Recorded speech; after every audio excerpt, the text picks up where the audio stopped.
क्या आप जानते हैं, मृत्यु कभी अचानक नहीं आती। ईश्वर पहले 4 बार चेतावनी देता है, लेकिन हम उसे पहचान नहीं पाते।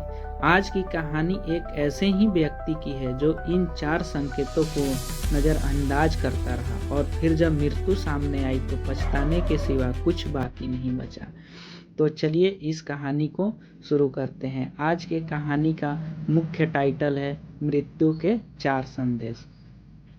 पुराने समय में एक बहुत ही चतुर व्यक्ति रहता था जो पूरी तरह स्वार्थ और भोग विलासिता में लिप्त था, पर उसे अपनी मृत्यु से बेहद डर लगता था।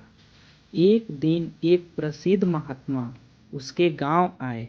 उन्होंने अपने प्रवचन में कहा, मृत्यु से पहले जीवन हमें 4 दिव्य संदेश देता है ताकि हम समय रहते चेत जाएं और अपने कर्तव्यों को पूर्ण करके शांतिपूर्वक विदा ले सके। यह सुनकर उस चतुर व्यक्ति के मन से मृत्यु का भय खत्म हो गया। उसने सोचा, जैसे ही संदेश मिलेंगे मैं सब कुछ समेट लूँगा, व्यापार बच्चों को सौंप दूंगा, समाज सेवा में लग जाऊंगा और भगवान का भजन करूंगा। समय बीतता गया। एक दिन वह गंभीर रूप से बीमार पड़ा। डॉक्टरों ने जवाब दे दिया। तब उसने क्रोध में महात्मा को बुलवाया और कहा, आपने तो कहा था कि मृत्यु से पहले 4 चेतावनी संकेत मिलते हैं, मुझे तो एक भी नहीं मिला। महात्मा मुस्कुराए और बोले, मित्र, समय कभी बिना बोले नहीं गुजरता। तुम्हें 4 संदेश मिले पर तुमने सबको अनदेखा किया।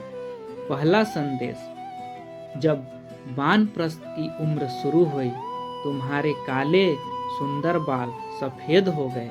यह था पहला संकेत कि अब जीवन को सादा करो, मोह माया त्याग दो। पर तुमने उन्हें रंग कर फिर से जवान दिखने की कोशिश की। आज भी वो सफ़ेद सत्य तुम्हारे काले रंग के नीचे से झांक रहा है।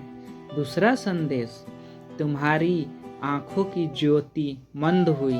यह था दूसरा संदेश, अंतर्मुखी होकर आत्मचिंतन का। पर तुमने मोटे चश्मे पहनकर फिर से वही दौड़ शुरू कर दी, नोट गिनने की, पद पाने की, दिखावे की। तीसरा संदेश, तुम्हारे दांत हिलने लगे, कुछ टूट गए। संकेत था, सदा भोजन करो, संयम रखो। लेकिन तुमने नकली दांत लगवा लिए और फिर वही स्वाद, वही व्यंजन। शरीर तो शांत होना चाहता था, पर तुमने उसे फिर से दौड़ा दिया। चौथा और अंतिम संदेश, फिर रोगों ने दस्तक दी, शरीर थक गया, नींद टूटने लगी, सांसें भारी हो गई। यह था अंतिम चेतावनी, योग, परहेज, भक्ति का जीवन अपनाओ। पर तुमने दवाइयों से दर्द दबा लिया और फिर भी लालसा में उलझे रहे। मित्र, ये चारों संदेश तुम्हें समय ने दिए, पर तुमने उन्हें सुधार का अवसर नहीं, छिपाने का कारण बना लिया। इतना सुनकर चतुर व्यक्ति फूट फूट कर रोने लगा। पश्चाताप की अग्नि में उसका हृदय जलने लगा। वह बुदबुदाया, काश मैंने समझा होता।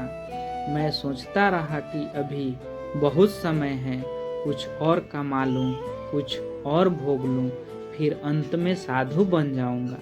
महात्मा बोले, जो जानबूझकर सृष्टि के नियमों को अनदेखा करता है, उसके लिए पश्चाताप का समय भी सीमित होता है। अब तुम्हारी करोड़ों की संपत्ति, नाम, पद किसी काम के नहीं। उस व्यक्ति ने सबको पुकार, बेटे, पत्नी, सेवक, पर कोई पास नहीं आया। वह हाय हाय करता रहा और काल ने उसे चुपचाप अपने साथ ले लिया। यह 4 संदेश सभी को मिलते हैं। क्या आपने उन्हें पहचाना है?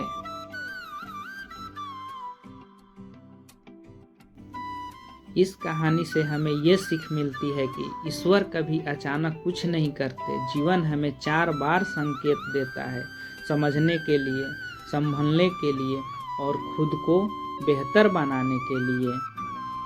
अगर ये कहानी आपको थोड़ा भी सोचने पे मजबूर करे तो एक लाइक दीजिए और ऐसे ही वास्तविक जीवन से जुड़ी कहानियों के लिए चैनल खुशी जानवी 2.0 को ज़रूर सब्सक्राइब करें। मिलते हैं अगली कहानी में, तब तक जीवन को पूरे होश और समझदारी के साथ जिए, क्योंकि हर दिन एक नया अवसर है। अगली कहानी के लिए जुड़े रहें, अपनी राय नीचे ज़रूर बताएं। धन्यवाद।